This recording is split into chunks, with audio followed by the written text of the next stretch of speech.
The ability for the business to grow is a function of how much you grow. Wow.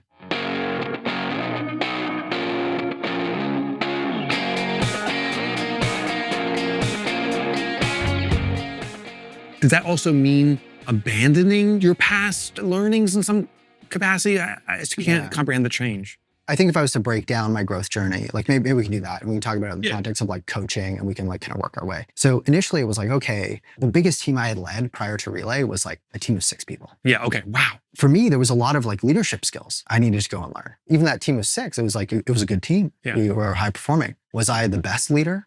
You know, maybe the results were good. Yeah. Did people feel good about it? Maybe not. That was challenging. And so leadership skills were like a big part of it. And so initially we hired a leadership coach, like an executive coach, that worked with me and worked with our whole leadership team. And so that was awesome. She had a lot of context on all the people that I worked with. How big was the leadership team? We're like 5 people. Okay, that's interesting. So there's a collective learning. So as you're growing, the leadership team is actually part of that too, and they're growing. Exactly. That was like the beginning of kind of the growth journey. And then I kind of got to a point where I'm like, okay, I feel like I've got the foundational like kind of leadership skills that I feel like I need to be able to scale Relay.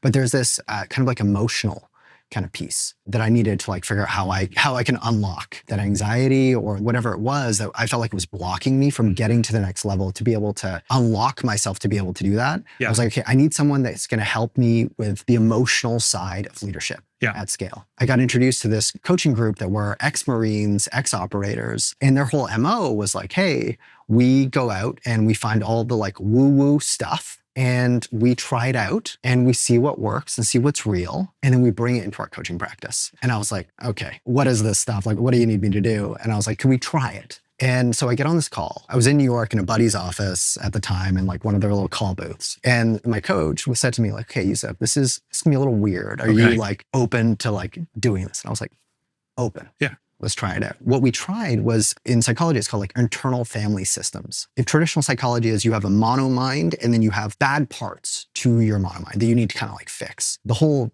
perspective between internal family systems is that you have like multiple parts to your psychology, and each serves a purpose. So there's a book called like No Bad Parts by Dr. Schwartz, really great book. That's the whole theory behind it. You know, I'm sitting there in this like call booth in New York, and he's asking me to like talk to like different parts of myself. And I'm like fully inside. Like it was very like kind of psychedelic a little. I went through this process of like working through each kind of component of my psychology. And, you know, people say that like anyone who has any level of kind of success or drive is just a walking anxiety disorder that's found a way to be true. to, you know, turn it and, you know, channel it productively.